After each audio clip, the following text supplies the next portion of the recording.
Welcome to our series exploring the enigmatic realm of unexplained deaths and mysteries. Join us as we delve into perplexing cases that defy conventional understanding, where each clue raises more questions.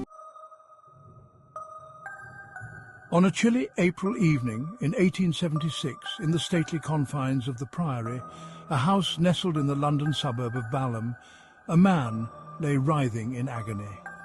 His name was Charles Bravo, a young and ambitious barrister whose future seemed secure by his marriage to the wealthy Florence Ricardo. But as he clutched his stomach, his face twisted in pain, Bravo's life ebbed away in a horrifying spectacle that would grip Victorian England for decades.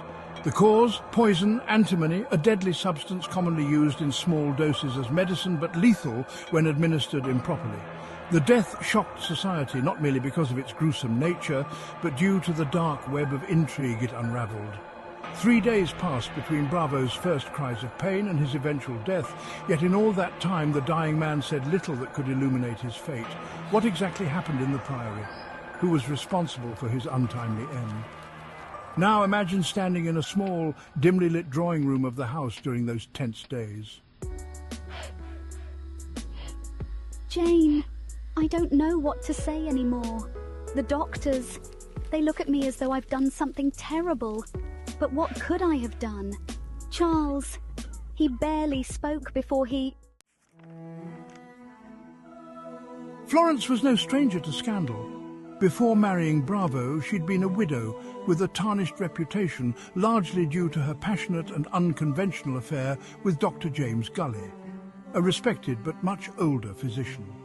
Society whispered that Florence married Charles Bravo to restore her good name, but it was no secret that their union was far from harmonious. Bravo, domineering and controlling, was said to resent Florence's independence and her past. Theirs was a marriage fraught with tension, an open secret in their circle. Madam, you've nothing to explain to anyone.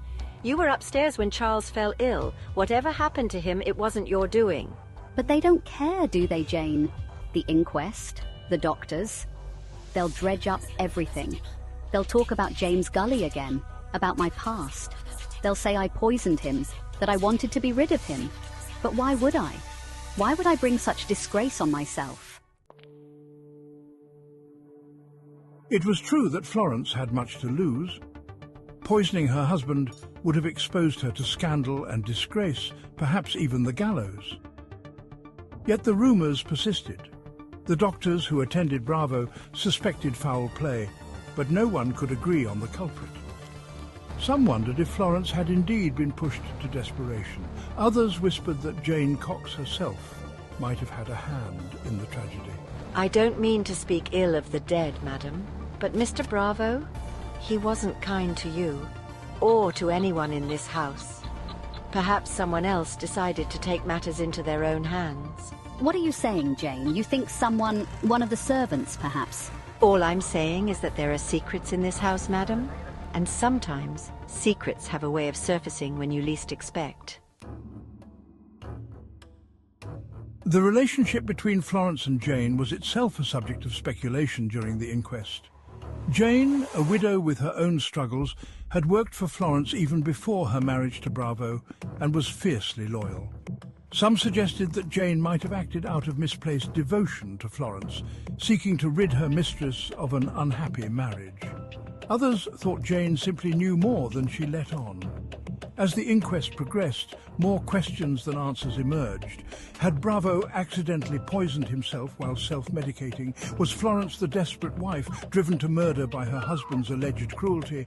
Or was Jane Cox the true architect of the tragedy, acting in Florence's defence, or perhaps for her own mysterious reasons? They'll never believe me, Jane, no matter what I say, no matter what I do. Charles is dead, and now I'll be judged for it.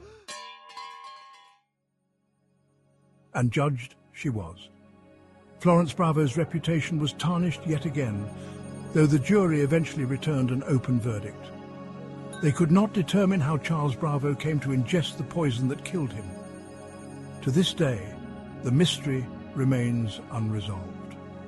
The truth, whether it lies in Florence's despair, Jane's loyalty, or some accident or misstep, died with Charles Bravo on that fateful night in 1876.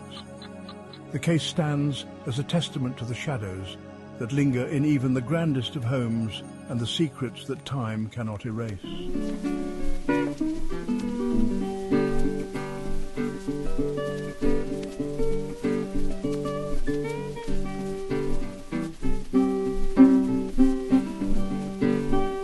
Thank you for joining us on this exploration of the unexplained. We hope these mysteries have sparked your curiosity and encouraged you to delve deeper into the unknown. Until next time, stay curious, stay vigilant, and never stop seeking the truth.